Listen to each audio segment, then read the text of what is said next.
देखिए, विपक्ष को अपनी भूमिका निभानी चाहिए और सत्ता पक्ष को अपनी भूमिका निभानी चाहिए। विपक्ष सवाल उठाए, प्रश्न करे और सरकार को उनका उत्तर देना है। पर विपक्ष सदन का वॉकआउट करके चला जाए, वो अच्छी परंपरा नहीं। अच्छा है कि आज वो आए, और मैंने तो पहले उठकर कह दिया कि विपक्ष जो भी मुद्दे उठाना चाहता है उनको उठाने का पूरा मौका दिया। पर विपक्ष सनसनीखेज मुद्दे उठाकर अपनी जो राजनीतिक रोटियां सेकना चाहता है और बिना तर्क के बात करता है, तो उससे सदन का माहौल गरमा जाता है और निश्चित तौर पर वो कोई ना कोई बहाना पकड़ के वॉकआउट करके बाहर निकल जाते हैं। आज प्रतिपक्ष के नेता ने अपनी बात रखी, हमने कहा आप खुल के रखिए, और उन्होंने अपनी बात को रखा और उसके बाद अभी सदन की कार्रवाई चली। प्रश्न उत्तर के समय भी ऐसा पहले कभी नहीं होता था कि क्वेश्चन आवर के समय पॉइंट ऑफ ऑर्डर दिया जाए, लेकिन अध्यक्ष महोदय, स्पीकर महोदय ने अपने विवेक का परिचय देते हुए विपक्ष के नेता को क्वेश्चन आंसर से पहले ही उनको अपनी बात रखने का मौका दिया, माहौल बना और सदन चला। ये अच्छी बात है कि वो जनता से जुड़े हुए मुद्दों को उठाएं। हर एक मुद्दे पर सरकार उनका जवाब देने के लिए तैयार है। मैं दावे के साथ कह सकता हूं कि विपक्ष को चर्चा से भागना नहीं चाहिए, अपने मुद्दे उठाने चाहिए।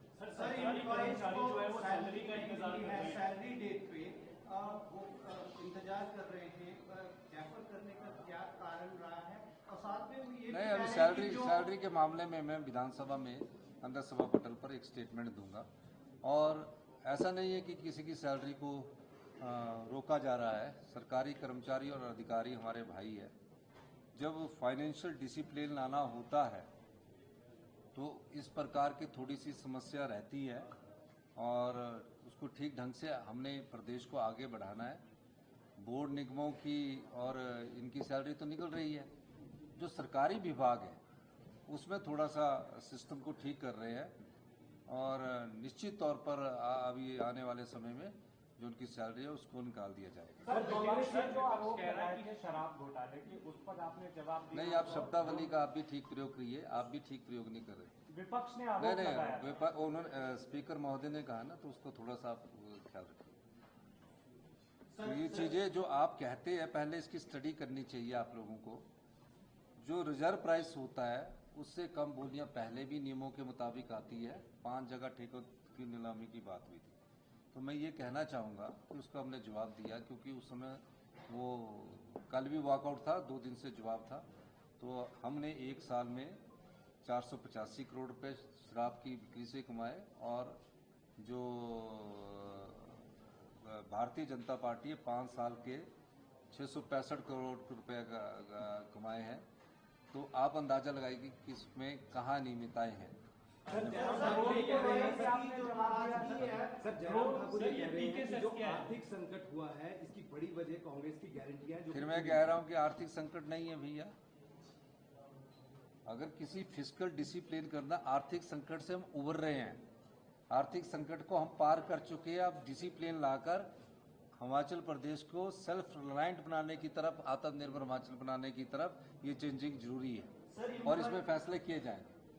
आर्थिक संकट कब होता है?